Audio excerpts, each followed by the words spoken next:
Now he turns on the same people that he elevated, the same people who put him in power, the same people who held up his hand, and he uses terms, Madam Speaker, in his address. Terms like slavery, blackmail, greed versus ambition, and recalling the old slave days. Can you imagine this? And I quote, the old slave days where wives would take their husbands to the manager to beg pardon and accept his punishment so that the family could eat. That is not racist. Racism at its highest. Madam Speaker, once you tell the people in this country about slavery, a proud black people, people with dignity who came out of slavery, that here's the white man trying to enslave you again, what kind of reaction you expect from this citizenry? You see the type, the design, the modus operandi of the Prime Minister and his speechwriters and his cohorts and his advisors, what they're seeking to do. What you want to have? You want to have a civil uprising? What you calling the people to do? Go up and take up their arms and go up to Hadid House and pull them out their house and their office? What you telling us? Civil unrest? Where are we heading? You're going to declare a state of emergency? You're going to suspend the Constitution and compulsory acquire the generators? That is the route you want to go? That is where we have reached? But only a tyrannical dictator with communist tendencies, Madam Speaker, could even fathom the thought of that. A tyrannical dictator with communist tendencies.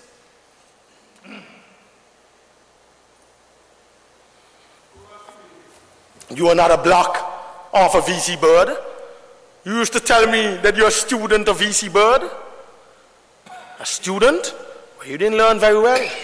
Or maybe you were a student when you were a leader of the opposition. You are not the same Baldwin Spencer that I knew 5 years ago. You cannot be the same, Mr. Prime Minister. You have changed. You have completely changed. You have turned against all who are close or were close to you. Starting with Wilmer Daniel, Ewell Court, Aziz Hadid, and Asot Michael.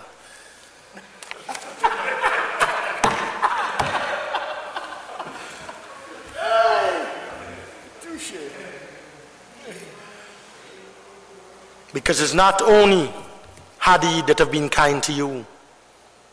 I too, when you were struggling in the dark days, always gave you the respect. Always saw you in my office, immediately, prompto, respected your office as leader of the opposition. I fought for you to be given that leader of the opposition's office down there. Because I thought, and I so believe, that it was wrong for us to deprive. But Mr. Prime Minister, you've changed. You no longer represent the masses. You no longer represent the downtrodden poor people from Grays Farm and Green Bay. You need to fire David Shaul and send him packing. Let him go back and sell toys and paper plates and knife and fork. Don't let him mislead you down that road. A man who came from the belly of the working class people of this country. A man of humble beginnings, a proud man who came through the ranks and file of the trade union. You have turned against all your ministers. Madam Speaker, so when the Prime Minister evokes that type of sentiment, using those type of words and phrases, the sole motive, Madam Speaker, of this emotive and prejudicial language, as I said, let me tell you something. You couldn't even have 1 millimeter of my brain. So you understand that. You understand, at 16 years old, I graduated with 8 CXC subjects, GCE. Okay? All right. You're a total dismal failure. Honorable Member?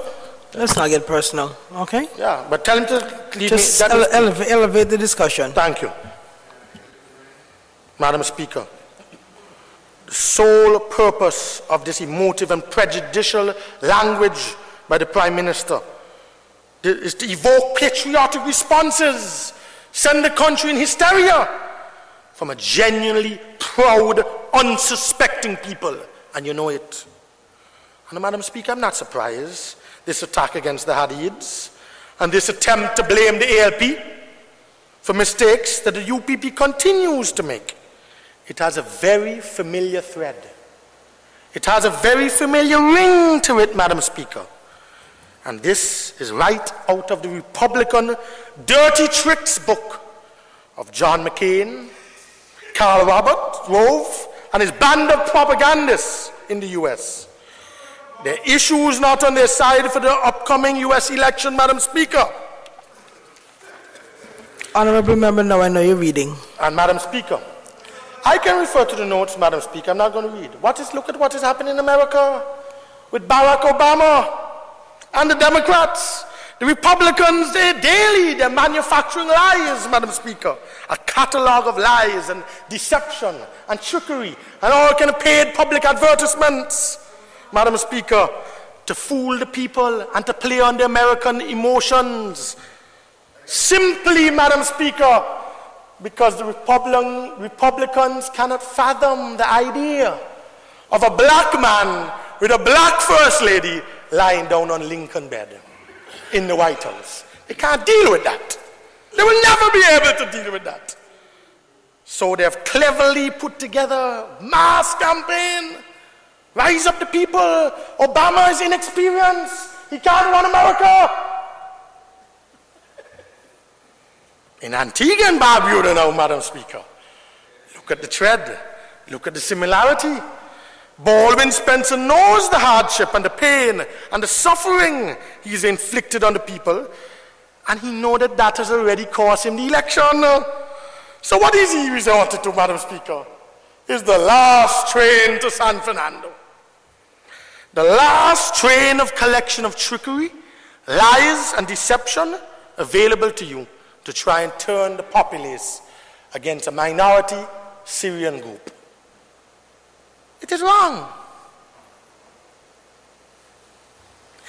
He's using the latent vulnerabilities and insecurities of the inhabitants of former colonies to create mass hysteria.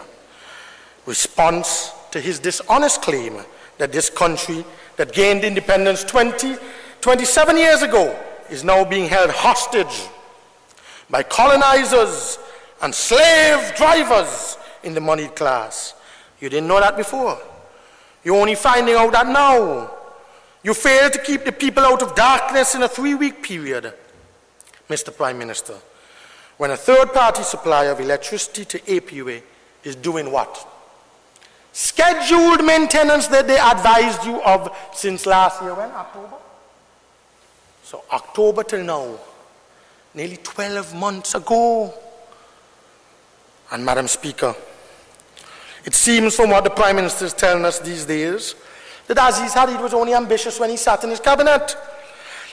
He wasn't greedy yet, so there was no need for patriots to gird their loins and pick up arms and join the battle against the slave driver.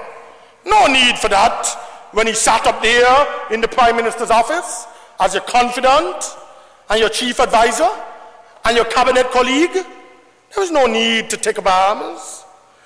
But now, Madam Speaker, that the Prime Minister has fired Aziz Hadid from his cabinet, following an ultimatum from David Shaw. Now that the bungling incompetence of the cabinet, the APUA board has plunged the country into regular periods of darkness. Aziz now emerges as the scapegoat and the Prime Minister's public enemy number one. It's only a matter of time where you will get up in the same Parliament, maybe even tonight, and tell him you're going to hound him. I'm going to hound you, Aziz. I'm going to hound you. I'm going to deal with you. Those are not words, Madam Speaker, that should ever be uttered from a Prime Minister's mouth. No, man. You leave that to the public platform for some kind of asking.